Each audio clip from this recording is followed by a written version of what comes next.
Irmãos queridos, que alegria! Nós continuamos a exposição do livro de Josué, hoje o capítulo 7, os versos de 1 até 12. Josué, capítulo 7, os versos de 1 até 12.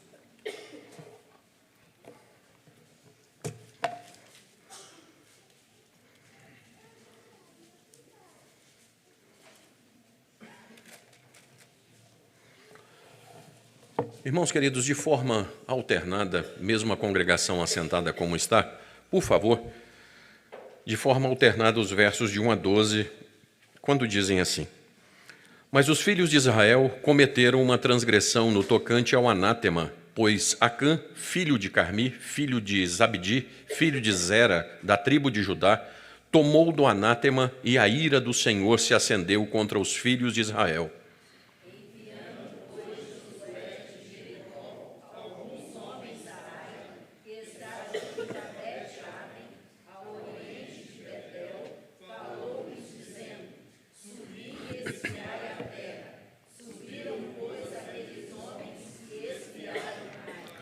Voltaram a Josué e disseram-lhe: Não suba todo o povo, subam uns 2 ou 3 mil homens e destruam a Ai.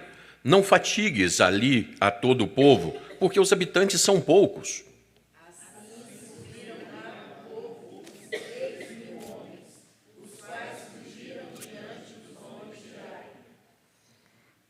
E os homens de Ai mataram deles cerca de 36. E havendo-os perseguido desde a porta até Shebaraim, bateram-nos na descida, e o coração do povo se derreteu e se tornou como água. Então Josué rasgou as suas vestes e se prostrou em terra sobre o rosto perante a arca do Senhor até a tarde. Ele e os anciãos de Israel se deitaram pó sobre a cabeça. E disse Josué: Ah, Senhor Deus, por que fizeste a esse povo atravessar o Jordão para nos entregares nas mãos dos amorreus, para nos fazeres perecer? Oxalá nós nos tivéssemos contentado em morarmos além do Jordão.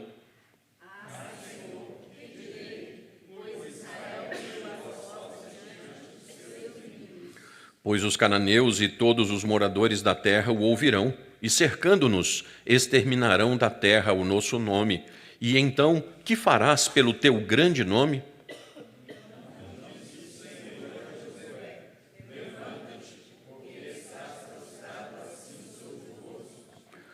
Israel pecou, eles transgrediram o meu pacto que lhes tinha ordenado, tomaram do anátema, furtaram-no e, dissimulando, esconderam-no entre a sua bagagem.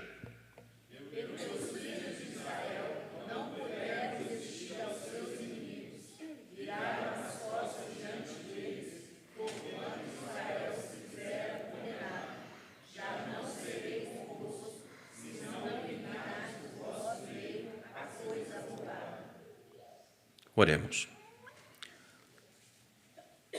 Senhor nosso Deus, é um dia despretensioso, é mais um domingo, só mais um domingo, mas esse pode ser o dia em que o Senhor marcou com essa igreja para estar nesse lugar, desembainhar a espada do Espírito, que é a palavra do Senhor, e cravá-la no nosso coração. Hoje o Senhor pode nos dar a ouvir algo que nos transformará para sempre.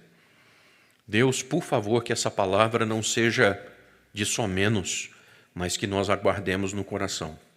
Por favor, ó Deus, que seja um dia memorável, que cada um a voltar para casa tenha uma certeza: o Senhor esteve aqui e tratou conosco. Em o nome do Cristo, com gravidade, nós oramos ao Senhor. Amém. Irmãos, certamente alguns dos mais antigos lembrarão da pergunta de número 14 do nosso catecismo, e é uma época boa quando nós lembramos que os presbitérios se reuniam para fazer debates dos catecismos. As sociedades internas disputavam o maior conhecimento, porque isso é conhecimento bíblico. E, num tempo que nós precisamos tanto de absolutos, irmãos, nós questionamos o que é pecado. E a resposta confessional é que pecado é toda falta de conformidade com a lei de Deus ou qualquer transgressão da lei de Deus. Dito isto, queridos, o pecado é algo rechaçado. Falar de pecado traz ranço. Sabe aquela coisa que é ruim por trazer angústia, porque são faltas, erros, sujeira, e ninguém gosta de estar errado. Porém, é isso. Pecado, embora ninguém goste ou não queira falar sobre, é algo que incomoda muito, que só traz desconforto e dissabor. Luiz Berkoff, irmãos, tratando sobre a primeira transgressão, a de Adão, ao comer da árvore proibida, ele mostra um resultado no sentido estrito da palavra quando ele diz que houve a entrada do homem na depravação total. Feio, né, irmãos? O homem é depravado, pois esse é o ponto da doutrina chamado depravação total da natureza humana. O contágio do pecado espalhou-se e tomou imediatamente não parte do homem, mas tomou o homem todo. E esse contágio fez com que nenhuma parte, então, da nossa natureza não estivesse contaminada por todos os terrores do pecado, tanto no corpo quanto na alma. Então, pecado não é alguma coisa que age apenas na alma, e sim no corpo também. Essa completa corrupção do homem é ensinada claramente nas Sagradas Escrituras, como, por exemplo, São Paulo, escrevendo aos Romanos, capítulo 7, versos de 14 a 25, ele vai dizer assim: miserável homem que sou, quem me livrará do corpo dessa morte? Aquilo que eu não quero está sempre diante de mim, mas o que eu quero fazer de bom, isso eu não consigo fazer. Queridos, a depravação manifestou-se então como uma incapacidade espiritual. A partir do primeiro erro, Adão nos transmitiu como nosso pai federal a peçonha de só podermos escolher de per si o que é errado e o que é depravado. Traduzindo, irmãos, o salmista diz: em pecado eu nasci e na iniquidade me concebeu minha mãe. Isso quer dizer algo tão crasso.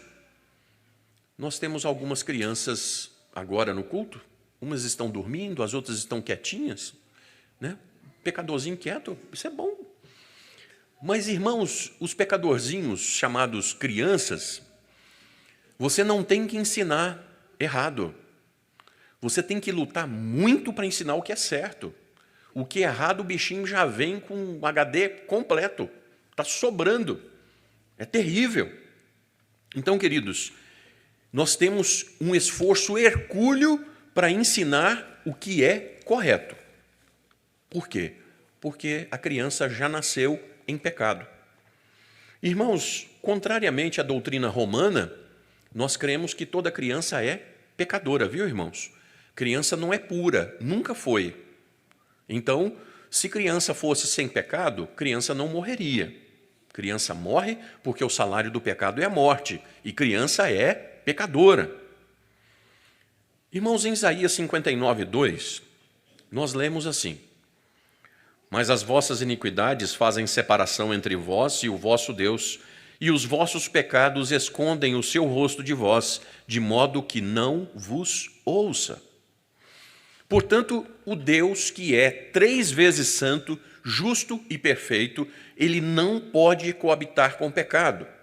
Outro sim, a maior desgraça de vida da transgressão é a separação do homem de Deus.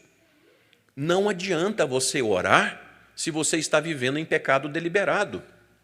Deus está falando aqui, olha, eu escondo o rosto quando vocês oram e vocês estão vivendo uma vida que não querem conserto. Não orem.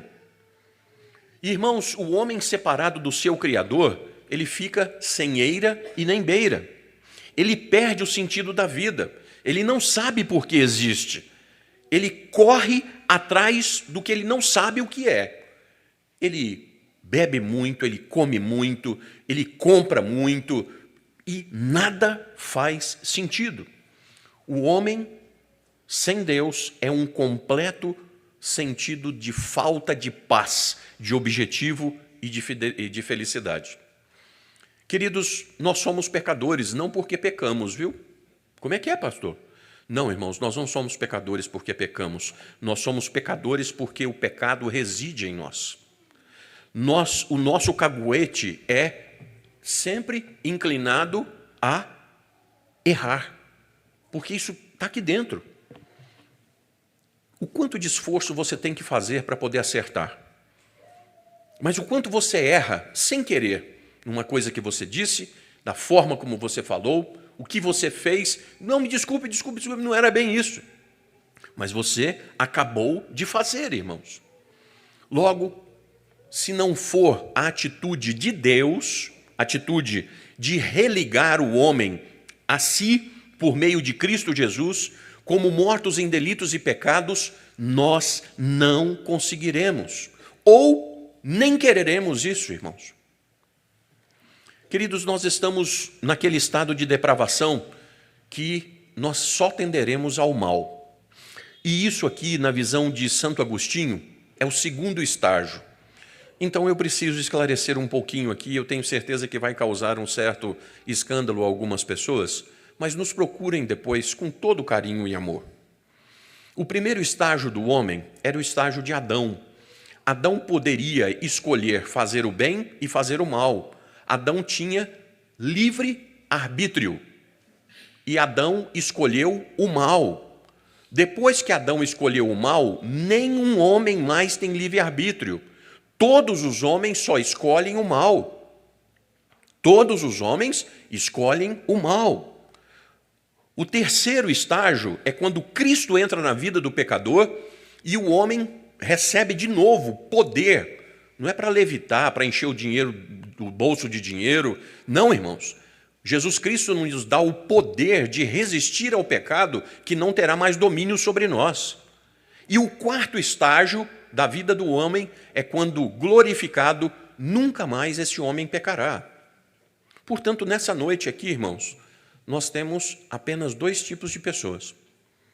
Aqueles que não conseguem não pecar e aqueles que, por Cristo Jesus, porque uma vez entregaram a sua vida ao seu senhorio, conseguem dizer não ao pecado. Queridos, sem Deus, o homem só vai afundar, afundar e afundar. Mas se o Filho vos libertar, verdadeiramente sereis livres. Por favor, ninguém aqui ou fora daqui tem mais livre arbítrio, queridos. Infelizmente. Ou felizmente. Só em Cristo o veneno começará a ser debelado aqui para na eternidade ser sarado. Mas aqueles que têm Cristo já vão vencendo e vencendo a partir daqui. Portanto, esse texto nos mostrará o que esse algoz do mal, o pecado, faz. Por favor, eu comentei com algumas pessoas, eu gostaria de pedir ao diácono para fechar as portas e falar assim, agora nós vamos conversar de pé de ouvido. Então, irmãos, por favor, se quiser ligar, pode ligar, viu? Só, tá? O ar aí, se quiser ligar, fiquem à vontade. O que o pecado faz, irmãos? O pecado, em primeiro lugar, ele faz trazer coisas malditas para casa. Você pode repetir comigo? O que o pecado traz? A primeira coisa, trazer coisas malditas. Verso 1. Pode ler para mim, junto comigo? 7:1. Vamos lá? Ficaram os filhos de Israel.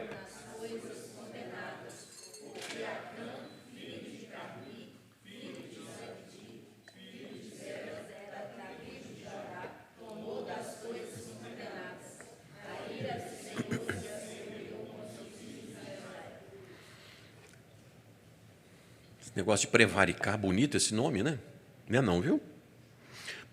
Prevaricar é faltar com o dever, de uma forma desinteressada ou por má fé. Ou seja, nas coisas condenadas, os filhos de Israel se deixaram levar, porque Acã tomou as coisas de Deus, aquelas que Deus disse assim, são malditas. Por favor, irmão, veja no final a última frase do verso que diz assim, a ira do Senhor se acendeu contra os filhos de Israel. O pecado trouxe a ira do Senhor contra o povo. Pecado mata. Pecado destrói famílias. Pecado amaldiçoa povos. O quanto é pesado o pecado, irmãos? Porque a sociedade pós-moderna, nós estamos vivendo jocosamente com a questão do pecado. Em todo programa humorístico se faz alguma piadinha como se pecado fosse light, tranquilo. Mas não, irmãos. Por favor, eu vou lhe pedir para fazer um paralelo agora. E essa é a bênção da fé reformada, quando vai expondo um livro sequenciado. Porque agora eu vou te pedir para fazer um paralelo entre Acã e Raabe. Raabe era prostituta e ele um membro da congregação. Ela foi salva com a família e Acã será morto com a família inteira. Ela acreditou e por isso obedeceu. Ele, porque duvidou, desobedeceu. Ela não era e foi salva. Ele era, não valorizou e colocou tudo a perder, sendo condenado. Irmão, não leva pecado para casa, não. Não leve, não. Se Deus disse que é veneno e escreveu no pote veneno, não ache que porque é com você, você vai achar mel ali. Mas não vai mesmo. Então, o que o pecado faz? A primeira coisa, levar maldição para casa. Em segundo lugar, perder batalhas já ganhas. A primeira coisa que você ouviu aqui hoje, você vai voltar para casa, não leve maldição para sua casa. A segunda coisa que você está ouvindo aqui hoje com relação ao pecado é: pecado me faz perder batalhas já ganhas. Versos de 2 a 5, por favor, vamos ler juntos? Enviando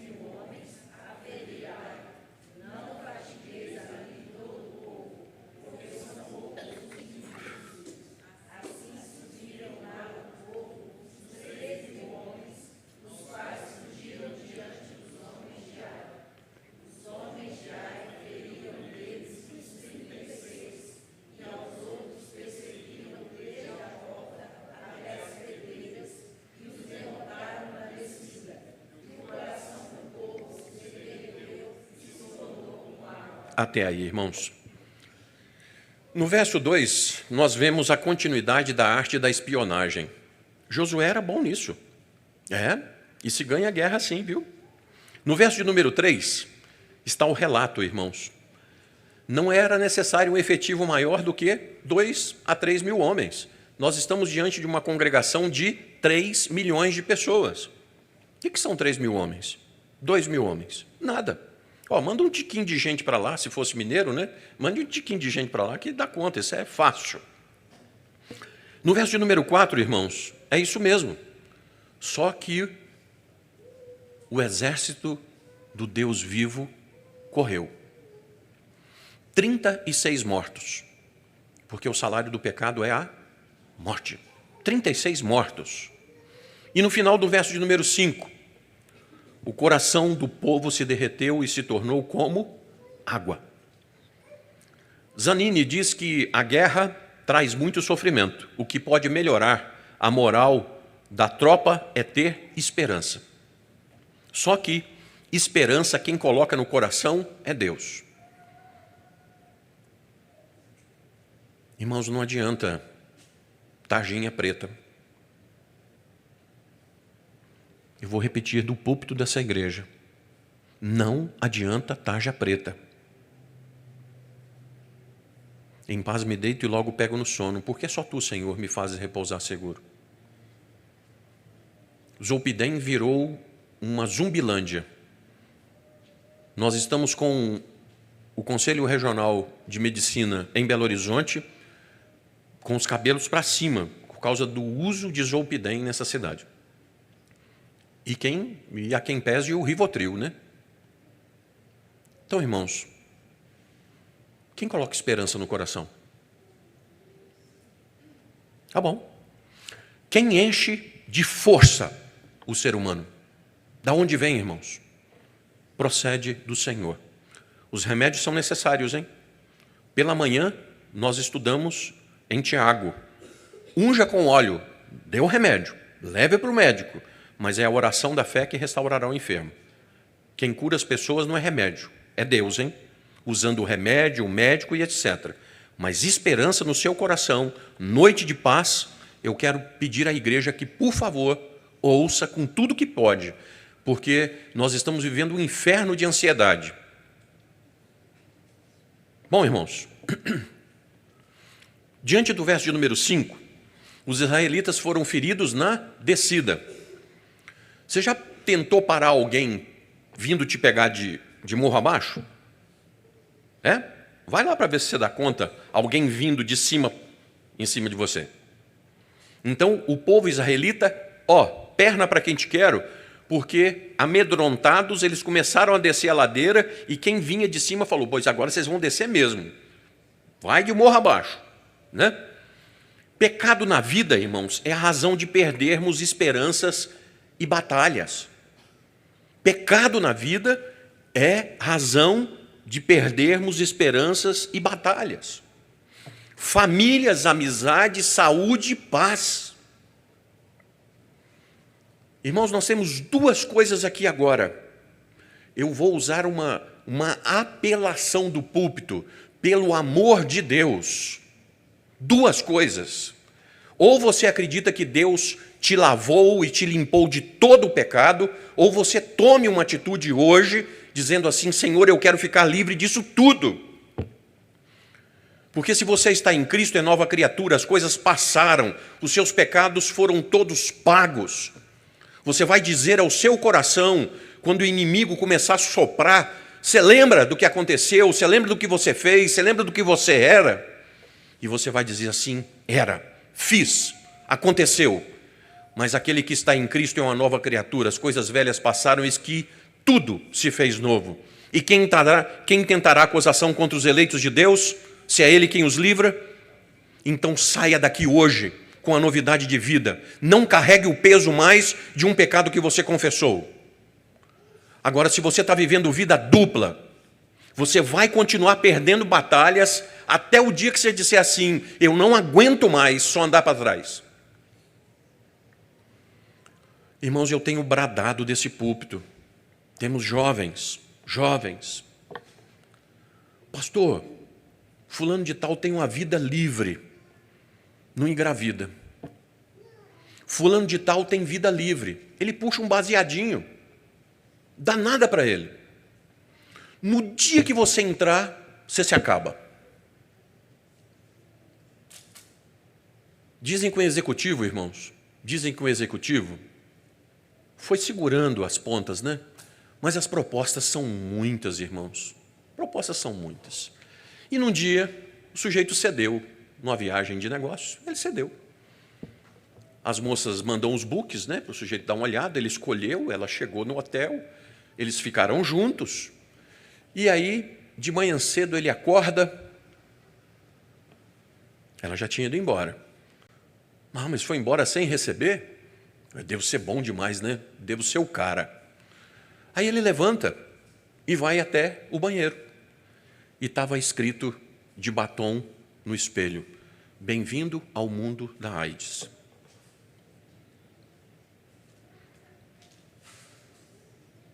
Dá nada para os outros. Mas você, quando cristão, no dia que você entrar no terreno de Satanás, ele vai querer nada menos do que te matar. Você não é de lá. Você percebe? Os inimigos não eram muitos, nem poderosos. Os espiões, Josué, é mole, 2, 3 mil, fatura encerrada. Porém, se Deus não estiver abençoando, pareciam intransponíveis os habitantes de Ai, invencíveis. Irmãos, será que os nossos problemas são então grandes mesmo? Será? Ou será que você está enxergando os problemas maiores porque está te faltando algo dentro do peito chamado esperança no Deus que você serve? Irmãos, como é que Davi viu Golias? Esse miserável desse incircunciso afrontando os exércitos dos Deus vivo. Eu vou em o nome do Senhor contra esse infeliz. Davi pegou uma fita métrica e falou assim, não, o cara parece um guarda-roupa de 6 portas aberto, né? O cara é grande assim, grandilado. Nada disso, irmãos. Nada disso. Pela esperança, pela força de Deus, Davi disse assim, esse indivíduo não vai continuar afrontando o meu Deus.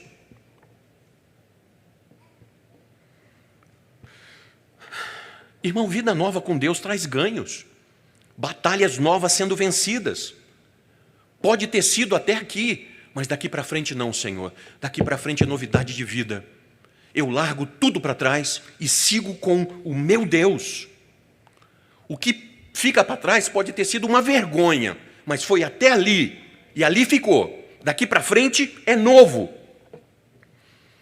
Vocês lembram quando crianças, quando você corria de medo de alguém, e normalmente era o brucutu da escola, né, que a gente ficava e corria dele, aí os colegas, né, gente boa, começavam, correu. Aí você não sabe o que era pior, de ter corrido, apanhado ou a vergonha, você não sabe, mas era ruim demais. E é o que está acontecendo aqui com os exércitos do Deus vivo. Vocês correram, covardes. Será que seria hoje o tempo de parar de correr, parar de olhar para o tamanho dos percalços e parar e enxergar o tamanho do nosso Deus? Será que nós, como povo da aliança, nós devemos olhar e falar assim, Senhor, em teu nome eu vou. Só isso. Terceiro e último lugar, irmãos. O que o pecado faz? Duvidar, ter consequência pelo rompimento do pacto e até o expurgo. O que o pecado faz? Primeiro, não leve a maldição para dentro de casa. O que o pecado faz? Você vai perder batalhas ganhas. O que o pecado faz? Te faz duvidar, te faz ter consequências pelo rompimento do pacto com Deus, até que haja o expurgo. Versos de 6 a 12. Vamos ler juntos, irmãos? Por favor, vamos lá?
Até aí, obrigado. Irmãos, no verso 6 nós reconhecemos o governo presbiteriano. Aí alguém vai balançar a cabeça assim, como é que é, pastor? Olhadinha no verso 6. Então Josué rasgou as suas vestes e se prostrou em terra, sobre o rosto perante a arca do Senhor até a tarde, ele e os anciãos. Irmãos, a Bíblia sempre teve um homem e um conselho junto com esse homem. A Bíblia sempre teve um governo conciliar, um governo presbiterial. Sabe o que é presbíteros? Ancião, experimentado. Então, esse é o governo. Moisés estava lá com os anciãos. Depois leia de novo sobre essa ótica. Moisés e os anciãos. Então, agora nós estamos vendo a mesma forma de governo do povo. Aqui, Josué e os anciãos. O que eles estão fazendo, irmãos? Estão comemorando? Tomando suco? Não, irmãos. Eles estão orando. Eles estão pagando preço diante do Senhor. Porque quantas vezes o conselho vai chorar para que a congregação não saiba o que está acontecendo? Quantas vezes os presbíteros e pastores carregam o piano para que haja paz no meio do povo? É isso aqui. Josué fez o quê, irmãos? Rasgou as vestes. É um ato de profunda humilhação. E depois disso, ele orou. Bom, irmãos, nós estamos no século 21. Que bonito. E a igreja cristã está dizendo assim, Senhor, manda um avivamento. O quanto isso é papo furado? Irmãos, eu tenho lapsos propositais de memória. Sabe, as pessoas que convivem comigo já sabem disso há mais tempo, né? Como é que é? Se o meu povo que se chama pelo meu nome se humilhar e orar e me buscar, e se dos seus maus caminhos, então eu ouvirei dos céus, perdoarei os seus pecados. Gente, tem uma fórmula de avivamento na Bíblia. A primeira coisa que o povo tem que fazer é convertam-se dos seus pecados. Mudem de vida. Se o meu povo que se chama pelo meu nome se humilhar e orar, e me buscar e se converter dos seus maus caminhos, eu faço. Irmãos, por que então a igreja tem orado tão pouco?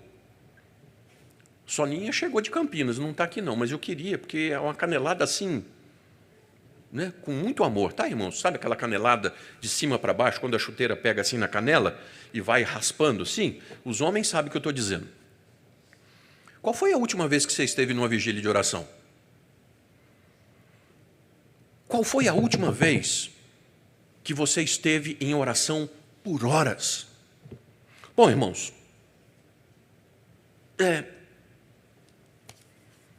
então nós não temos pecado. Se nós não estamos precisando orar e clamar para que Deus nos livre dos pecados, está todo mundo bem aqui, nós podemos ir embora. Diácono, pode abrir aí que nós vamos todo mundo embora. Está todo mundo bem, irmãos. Mas se nós estamos em vistas de provar da ira de Deus, do derramar do cálice da ira de Deus, nós temos que convocar um santo quebrantamento na igreja. Porque tudo pode hoje, irmãos, porque nada tem a ver. Porque a conformação com o mundo, que o apóstolo disse assim, não vos conformeis. Hoje você fala assim, o sujeito é crente como? No vestir? Não. No agir? Não. Ele é crente como? Tá bom. Irmãos, a oração de José está reverentemente com questões. Josué está questionando Deus. Um diálogo com Deus. Ele quer respostas de Deus. Irmãos, isso está me intrigando. O censo, né? O censo bate ali.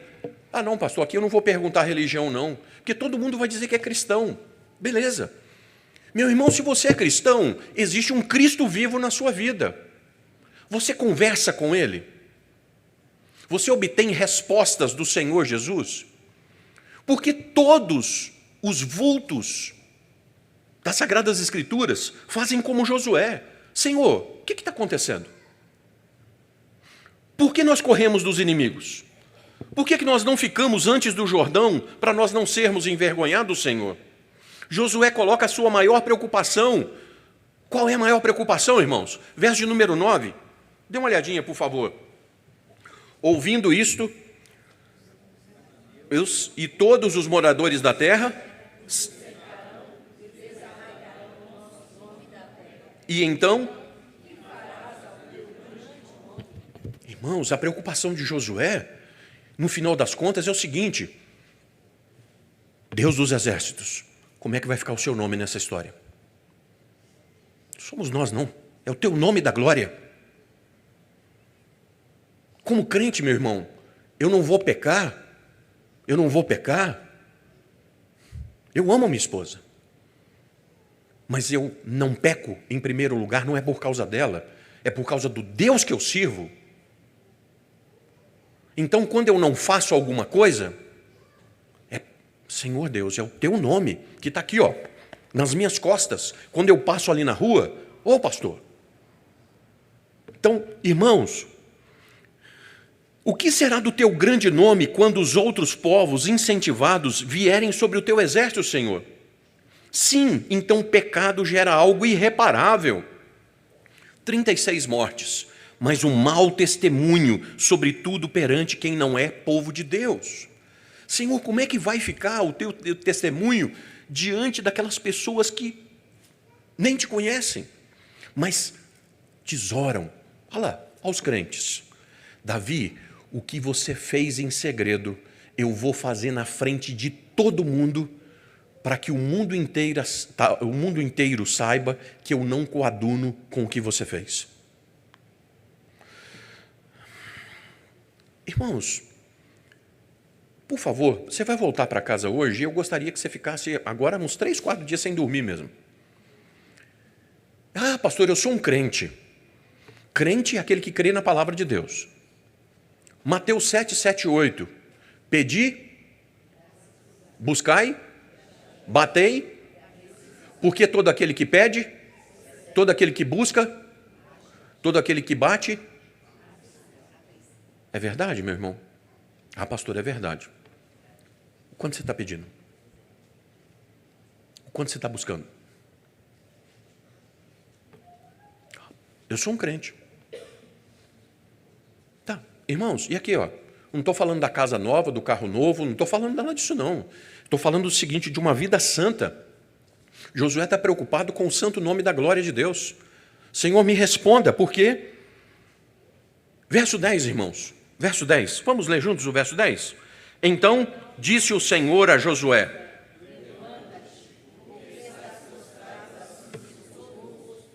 E a resposta do verso 11 é simples.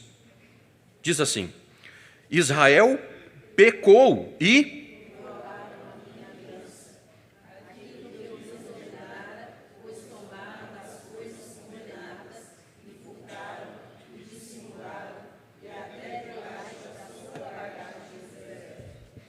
Você quer respostas? Quer mesmo? Então, meu irmão, no silêncio do seu coração, sentado numa cadeira nesse banco, você vai dizer assim: Senhor, o que eu tenho pecado contra o Senhor? Eu quero que o Senhor me fale. E você não vai ficar sem resposta. Vocês perderam porque vocês desobedeceram a aliança comigo. E aí, irmãos, Deus não dá sugestões. Ah, porque no século 21 a gente não pode chegar para as pessoas e falar assim, faça. Pois Deus continua falando mandamentos, não são sugestões. Então, Deus diz assim, vocês tomaram das coisas condenadas e furtaram, e dissimularam, e até debaixo da sua bagagem o puseram. Então, Israel pecou, o homem trouxe a condenação para dentro de casa, para sua família e para sua nação. Então, irmãos, quantas vezes a igreja deixou de alcançar grandes vitórias porque havia pecado escondido debaixo do pano? Irmãos, eu tenho lápis propositais de memória, de novo, e eu já falei isso, né? Então eu tinha esquecido. Confissão Belga, artigo 29. Quais são as 3 marcas de uma igreja verdadeira? Pregação fiel da correta e terceira. A marca de uma igreja verdadeira é a disciplina eclesiástica. Pastor, a igreja está crescendo. Nós teremos disciplinas, irmãos. Pastor, o senhor está sabendo de alguma coisa? Aonde tem gente, tem pecado. E se nós não tratarmos, nós não somos filhos, mas somos bastardos. Então, irmãos, não tem jeito. Enquanto não tratar pecado, a igreja não cresce, nós temos problema e tal. Então, veja só o que Jesus disse sobre aquele que traz o escândalo para a igreja. Qualquer, porém, que fizer tropeçar a um destes pequeninos que creem em mim, melhor lhe fora que se lhe pendurasse ao pescoço uma grande pedra de moinho e fosse afogado na profundeza do mar. Jesus é assim, tão sutil, né? Melhor seria isso. Houve pecado. E agora? E agora, irmãos? E agora as Escrituras respondem: já não serei convosco, se não eliminares do vosso meio a coisa roubada. Se vocês não tirarem o pecado, que você sabe que tem que tirar, eu não vou estar com vocês mais. Acabou. Irmãos, Deus não negocia. Ou tudo ou nada. Ou você vai ter uma vida santa e provar das coisas maravilhosas de Deus, ou você vai viver um evangelho pífio, podre, sem valor nenhum. E eu duvido que você fique numa igreja. Então, ou é tudo ou é nada, ou é uma vida santificada ou é nada. Deixe tudo para trás e diga assim: Senhor, por amor do teu nome, eu tomo uma medida hoje. Irmãos, eu tenho que terminar. O que o pecado faz? Não leve a maldição para dentro de casa. O que o pecado faz? O pecado te faz perder batalhas ganhas. O que o pecado faz? Ele te faz duvidar, quebrar o pacto. E enquanto não houver expurgo na sua vida, você vai continuar marcando passo. Como é que terminou o capítulo 6, irmãos? Capítulo 6, como é que terminou? 27, leiam, por favor.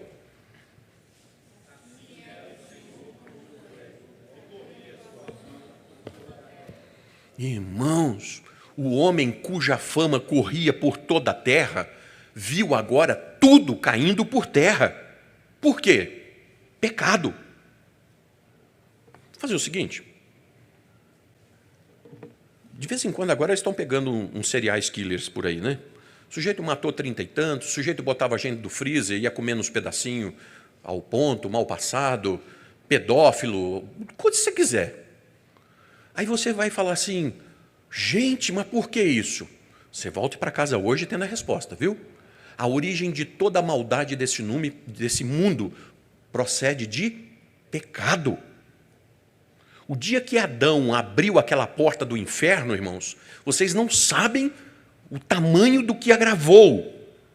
Do outro lado, todo dom perfeito procede do Pai das luzes. Acabamos de ler isso em Tiago, irmãos.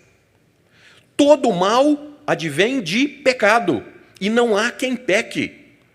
Dona Graça orou aqui dizendo assim: Senhor, não nos deixe pecar por dolo. Nós vamos pecar enquanto estivermos aqui, nós vamos pecar. Mas, Senhor, me perdoe, eu não fiz por querer.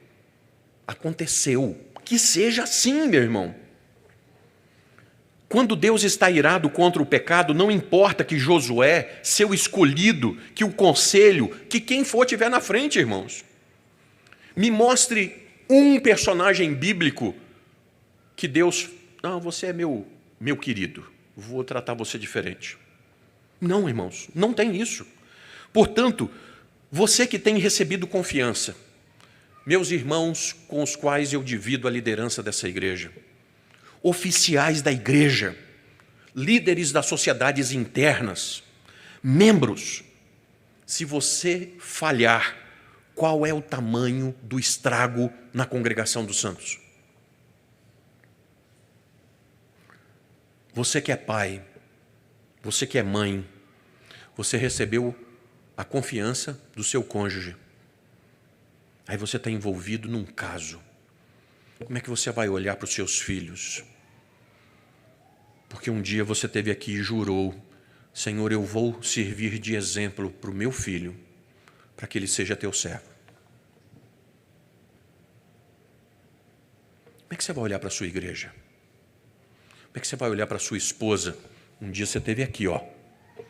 Você disse assim: Senhor, eu juro fidelidade enquanto eu viver.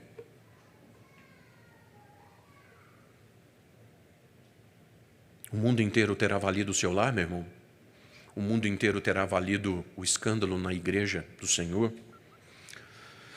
Mais do que a família, irmão, se nós perdermos o nosso Deus, sabe por quê? O contrário é verdadeiro.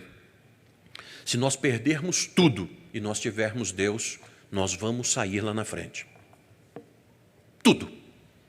Jó perdeu o quê, irmãos? Tudo. A mulher que ficou para atazaná-lo. Amaldiçoa Deus e morre Jó. Até a mulher que ficou foi uma peça de Satanás na vida dele. Mas Deus honrou aquele homem. Se você estiver com Deus sozinho, você vai sair lá na frente. Porém, se Deus não estiver conosco, não adianta. Se Deus nos virar o rosto, se a sua graça, irmãos, pudesse ser tirada, se nós ficássemos desgraçados, o que seria de nós? Irmãos, mas a graça não pode ser tirada. Ninguém pode perder a salvação, irmãos. Pastor, Jesus não mente, queridos. Aquele que o meu Pai me deu, esse vem a mim. E o que vem a mim, nem se você quiser. A graça não pode ser tirada. Mas nós cremos, irmãos, que nós podemos cair no estado de pecado tal que o Espírito apaga lá dentro. E é como se você orasse e o teto fosse de bronze. E você sabe que Deus não está te ouvindo, porque os vossos pecados fazem separação entre vós e o vosso Deus para que eles não os ouçam. Você sabe. Qual o tamanho do desespero, irmãos, de alguém que é crente e diz assim: meu Deus, o Senhor não está me ouvindo? Qual é o desespero, irmãos? Irmãos, por favor, verso 24 no capítulo 6. Por favor, o verso 24, como é que é?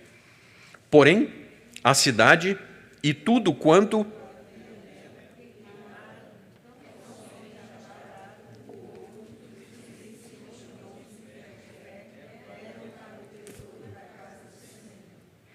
Tá bom, irmãos.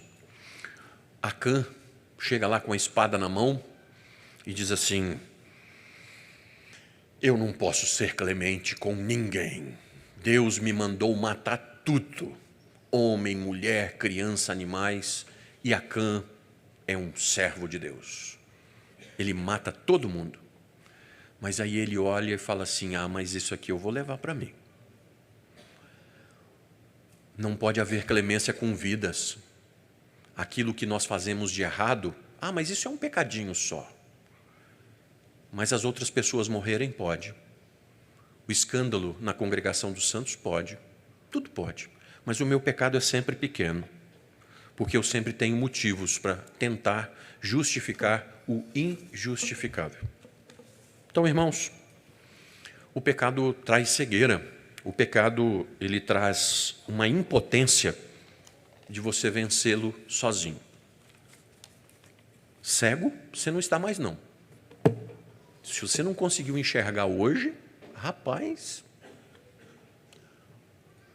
impotente você pode estar. E eu gostaria de novo que no silêncio do banco, no silêncio da cadeira, você dissesse assim: Senhor, eu não tenho força sozinho. Eu não consigo. Mas dessa noite, o Evangelho da Graça há de me dar poder para eu assumir uma nova vida que eu preciso. E eu não quero levantar desse banco, Senhor, sem o Senhor ter feito um pacto comigo.